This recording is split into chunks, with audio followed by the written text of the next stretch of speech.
Assalamualaikum warahmatullahi wabarakatuh. Kami mahasiswa Institut Madani Nusantara, Fakultas Tarbiyah dan Keguruan, Program Prodi Pendidikan Agama Islam, semester 7, kelas D, kelompok 4. Video ini dibuat untuk memenuhi salah satu tugas mata kuliah Filsafat Pendidikan Islam dengan dosen pengampu, yaitu Bapak Muhammad Hasan Marwiji, MPD. Kami dari kelompok 4 yang terdiri dari 3 anggota, di mana masing-masing mengerjakan tugasnya dengan baik, dengan judul materi yaitu Hakikat Pendidikan Islam. Sebelum membahas ke pembahasan selanjutnya, izinkan kami untuk memperkenalkan diri terlebih dahulu. Yang pertama, Tina Rindiani dengan NIM 12020100084. Yang selanjutnya, Rindi Andika dengan NIM 12020100426. Dan saya sendiri, Siti Rahmawati Junaidi dengan NIM 12020100092. Poin yang pertama, kita akan membahas tentang pengertian hakikat pendidikan Islam. Nah, seperti yang kita ketahui bahwa hakikat adalah kata yang merujuk pada kenyataan atau realita yang sebenarnya dari suatu kejadian, benda, ataupun konsep. Sedangkan pendidikan Islam adalah bimbingan rohani dan jasmani berdasarkan ajaran agama Islam untuk membentuk kepribadian sesuai dengan ukuran agama Islam. Atau pendidikan Islam juga dapat diartikan sebagai proses pembelajaran dan pengajaran yang berfokus pada ajaran, nilai-nilai, dan prinsip-prinsip agama Islam.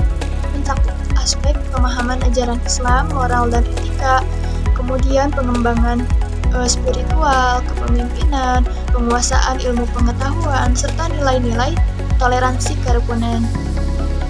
Dari definisi pendidikan Islam, maka ada 3 faktor yang mendasari pendidikan Islam. Yang pertama, perlu adanya upaya untuk mengembangkan potensi peserta didik. Kemudian yang kedua, upaya tersebut harus didasarkan pada ajaran Islam. Kemudian faktor yang ketiga, upaya tersebut bertujuan untuk membentuk kepribadian menurut ukuran Islam. Maka dapat disimpulkan bahwa hakikat pendidikan Islam itu merupakan upaya untuk menemukan prinsip-prinsip dasar pendidikan Islam. Banyak sekali para ahli yang mendefinisikan hakikat pendidikan Islam ini, dan juga terdapat banyak perbedaan pendapat terkait hakikat pendidikan Islam. Tetapi ada beberapa hal yang menjadi sorotan para ahli dalam mendefinisikan hakikat pendidikan Islam. Di antaranya yaitu yang pertama, tauhid, yaitu keyakinan bahwa Allah itu Maha Esa dan pencipta segala sesuatu yang ada di muka bumi ini. Nah, maka konsep ini menjadi landasan bagi seluruh aspek kehidupan dan pendidikan. Yang kedua, ada keseimbangan antara dunia dan akhirat. Nah, jadi pendidikan Islam ini tidak hanya mempersiapkan kehidupan kita di dunia, akan tetapi juga kehidupan di akhirat. Yang ketiga, pendidikan akhlak. Nah, salah satu tujuan pendidikan Islam adalah pendidikan akhlak yang mulia. Jadi, pendidikan tidak hanya dilihat dari segi pengetahuan saja, akan tetapi juga dari perilaku dan etika. Yang keempat, pendidikan holistik. Pendidikan holistik ini adalah pendidikan yang mengembangkan seluruh potensi yang dimiliki peserta didik, yang meliputi potensi intelektual, emosional, sosial, estetika, kemudian spiritual, dan fisik.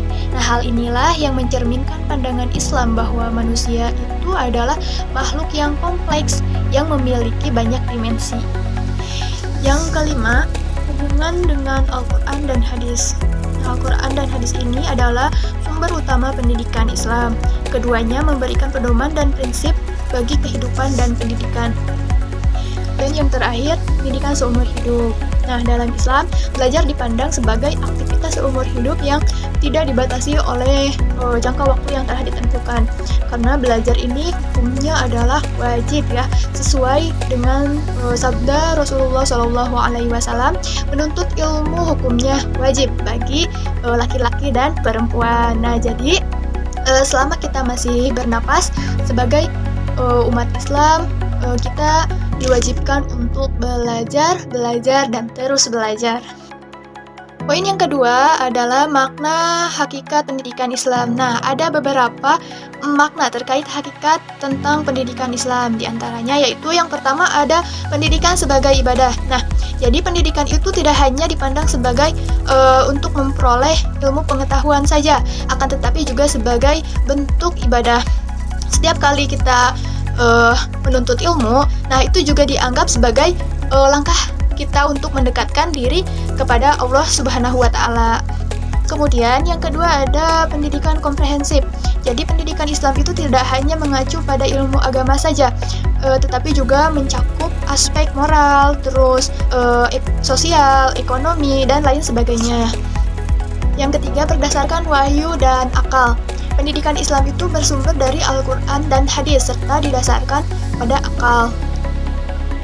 Yang keempat ada pendidikan karakter. Nah, karena tujuan dari pendidikan Islam itu adalah mengembangkan manusia yang berakhlak mulia, beriman, kemudian bertakwa dan mampu dalam aspek kehidupan. Yang kelima ada menyeimbangkan dunia dan akhirat. Pendidikan Islam ini sangat menekankan kepada kita akan pentingnya mempersiapkan kehidupan di dunia dan di akhirat. Nah, oleh karena itu pendidikan tidak hanya ditujukan untuk kesuksesan global saja, akan tetapi juga untuk keamanan kita di akhirat. Yang keenam ada pengembangan potensi manusia. Nah, seperti yang kita ketahui bahwa manusia itu dilahirkan ke muka bumi ini dengan dibekali potensi yang berbeda-beda.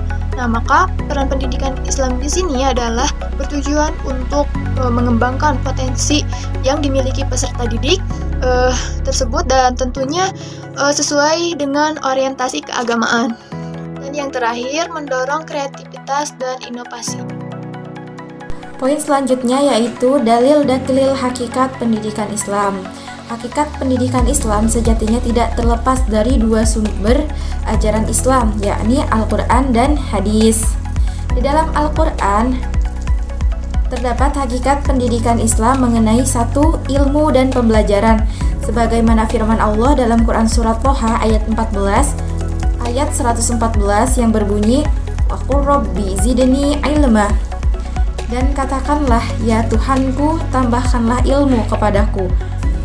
Dan yang kedua, mengenai pentingnya membaca. Seperti yang kita tahu, wahyu yang pertama kali turun kepada Rasulullah SAW yaitu surat Al-Alaq ayat 1 yang menekankan tentang pentingnya membaca. Bismillahirrahmanirrahim. Iqra bismi rabbikal ladzi khalaq. Bacalah dengan nama Tuhanmu yang menciptakan. Artinya apa? Kita diperintahkan untuk membaca. Kita diperintahkan untuk membuka jendela dunia dengan membaca. Membaca tidak hanya membaca tentang pelajaran, tidak hanya buku yang dibaca, tetapi membaca alam semesta ini. Dan yang ketiga yaitu mengenai manfaat ilmu. Terdapat dalam Quran Surat Az-Zumar ayat 9. Bismillahirrahmanirrahim. Qul hal yastawil ladzina ya'lamuna wal ladzina la ya'lamun. Katakanlah, apakah sama antara orang yang mengetahui dengan orang yang tidak mengetahui? Al-Quran menekankan bahwa ilmu bermanfaat kepada orang yang mengetahui, sedangkan orang yang tidak mengetahui itu tidak memiliki manfaatnya sama sekali. Hakikat pendidikan Islam yang kedua yaitu mengenai hadis. Yang pertama, mengejar ilmu pengetahuan adalah komitmen, sebagaimana di dalam hadis Rasulullah SAW, "Thalabul ilmi faridatun ala kulli muslimin."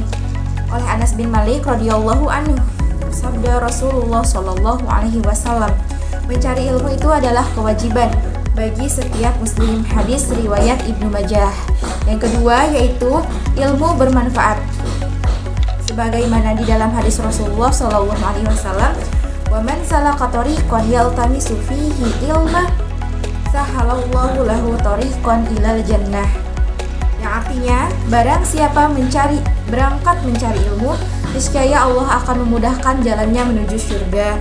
Hadis riwayat Muslim. Dan yang ketiga yaitu mengenai guru dan murid. Nabi SAW bersabda, "Khairukum man ta'allamal Qur'ana wa 'allamah. Nabi SAW bersabda yang artinya sebaik-baik kalian adalah yang mempelajari Al-Quran dan mengajari dan mengajarkannya. Hadis riwayat Al-Bukhari. Jadi hakikat pendidikan Islam itu tidak terlepas dari sumber ajaran Islam itu sendiri, yakni Al-Quran dan hadis. Poin D. Pandangan Imam Al-Ghazali mengenai hakikat pendidikan Islam. Hakikat pendidikan Islam bukan hanya memperoleh informasi juga pengetahuan, akan tetapi bagaimana caranya membentuk karakter seorang individu sesuai dengan ajaran Islam. Menurut Imam Al-Ghazali, bahwasannya tujuan dari hakikat pendidikan Islam adalah membentuk manusia yang sempurna baik di dunia maupun di akhirat. Bagi Imam Al-Ghazali, bahwasannya ilmu adalah sarana taqarrub kepada Allah Subhanahu wa taala yang tidak dapat dijangkau oleh manusia tanpa ilmu. Untuk itu, tingkat tertinggi manusia adalah kebahagiaan yang abadi. Maka dengan ilmu, manusia dapat menemukan kebahagiaan dunia maupun di akhirat. Imam Al-Ghazali merupakan seorang ulama Islam yang terkemuka pada abad ke-12. Beliau memiliki pandangan pedagogi yang unik dan kadang berbeda dari filsuf-filsuf lainnya. Untuk itu, berikut pandangan-pandangan Imam Al-Ghazali mengenai pendidikan Islam. Yang pertama yaitu pentingnya tasawuf. Inilah salah satu hal yang membedakan Imam Al-Ghazali dengan pendapat filsuf-filsuf lainnya, yaitu beliau menekankan pentingnya tasawuf dalam pendidikan. Menurut Imam Al-Ghazali, bahwasannya pendidikan bukan hanya sekedar memperoleh pengetahuan nasional saja, akan tetapi dapat mensucikan jiwa. Yang kedua yaitu keseimbangan antara akal dan wahyu. Menurut Imam Al-Ghazali, bahwasannya akal dan wahyu itu bukan hal yang dapat dipisahkan, akan tetapi dua hal yang saling berkesinambungan atau yang harmonis.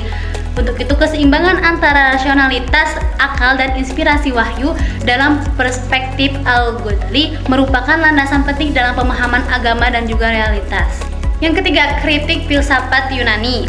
Al-Ghazali terkenal dengan kritikannya kepada filsuf-filsuf Yunani, yaitu yang tertuang dalam karyanya yang berjudul Tahafut al-Falasifa, di mana isinya yaitu kritikan mengenai ajaran-ajaran filsafat Yunani yang bertentangan dengan ajaran-ajaran agama Islam.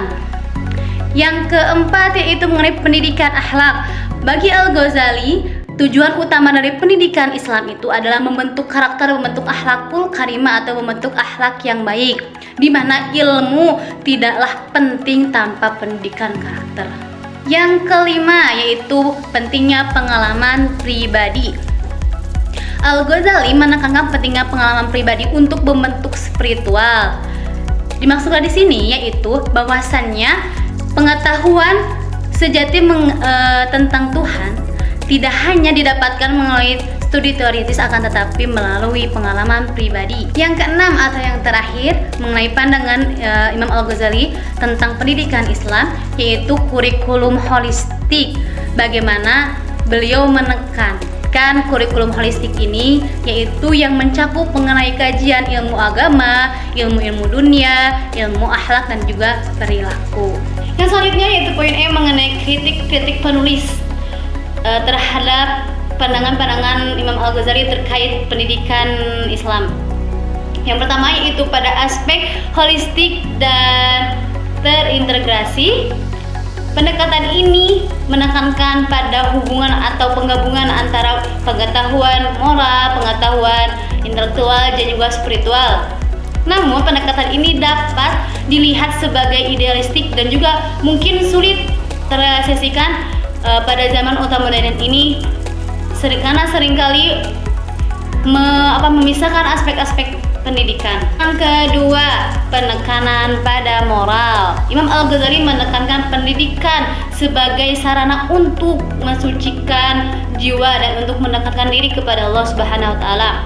Tetapi pendekatan ini mungkin tidak relevan kepada semua siswa, terutama pada masyarakat pluralistik.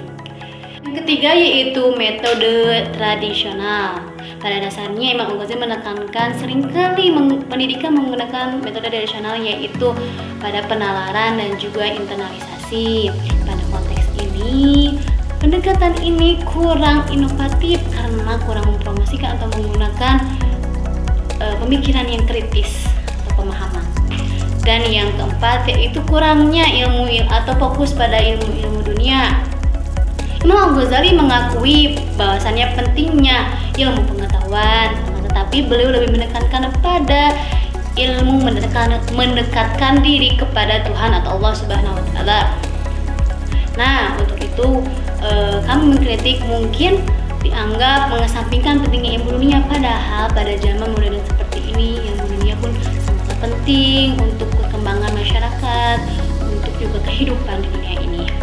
Dan yang terakhir, yang kelima atau aspek yang terakhir yang kami kritik yaitu mengenai individualisme.